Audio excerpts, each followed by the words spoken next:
بسم اللہ الرحمن الرحیم۔ السلام علیکم ورحمۃ اللہ وبرکاتہ۔ حدیث کا مفہوم مبارک: انسان، اس کی موت اور اس کی آرزوؤں کی صورت مثال۔ حضرت عبداللہ بن مسعود رضی اللہ عنہ کہتے ہیں کہ ایک دن رسول کریم صلی اللہ علیہ وسلم نے ہمارے سمجھانے کے لیے 4 خطے کھینچ کر ایک مربع بنایا، پھر اس مربع کے درمیان ایک اور خط کھینچا جو مربع سے باہر نکلا ہوا تھا۔ اس کے بعد آپ علیہ الصلوۃ والسلام نے اس درمیانی خط کے اس حصے کی طرف جو مربع کے خطوں کے درمیان تھا چھوٹے چھوٹے کئی خطوط کھینچے اور پھر فرمایا، اس خاکے کو اچھی طرح سمجھ لو، درمیانی خط کا یہ حصہ کے مربع کے خطوں کے درمیان ہے، گویا انسان ہے، اور خط کہ جس نے چاروں طرف سے مربع بنا رکھا ہے اس انسان کی موت ہے، یعنی مربع کے چاروں خطوط گویا اس کی موت کا وقت اور اس کی عمر کی آخری حد ہے، جس نے چاروں طرف سے اس کو گھیر رکھا ہے، اور درمیانی خط کا یہ حصہ کہ جو مربع سے باہر نکلا ہوا ہے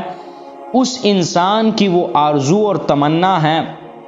جس کے بارے میں وہ یہ خیال رکھتا ہے کہ میں موت آنے سے پہلے اس کو حاصل کر لوں گا، حالانکہ وہ ایک بے بنیادی خیال میں مبتلا ہے، کیونکہ اس کی آرزوؤں کی تکمیل سے زیادہ قریب ہے وہ، اور درمیانی خط کے اندرونی حصے پر جو یہ چھوٹے چھوٹے خطوط ہیں وہ عوارض یعنی آفات و حوادثات جیسے بھوک، پیاس اور افلاس و بیماری وغیرہ کہ جو انسان پر ہر طرف سے مسلط رہتے ہیں، اور اگر وہ عوارض اپنا کام کر جاتے ہیں تو وہ ہلاک ہو جاتا ہے۔ بس اگر وہ انسان کسی ایک حادثہ و عارضہ سے بچ جاتا ہے تو دوسرا حادثہ اور عارضہ گھیر لیتا ہے اسے،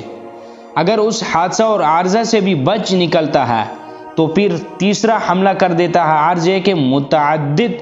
حوادث اور عارضات اس کی طاق میں رہتے ہیں جن سے وہ یکے بعد دیگرے دوچار ہوتا رہتا ہے، یہاں تک کہ موت آ کر اس کا کام تمام کر دیتی ہے۔ اس سے معلوم ہمیں یہ ہوا کہ انسان کو دنیا مال و متاع کی آرزو نہیں کرنی چاہیے، بلکہ اس کو موت اور آخرت کی یاد ہونی چاہیے۔ اللہ عز و جل ہمیں ان احادیث پر صحیح معنوں میں عمل کرنے کی توفیق عطا فرمائے۔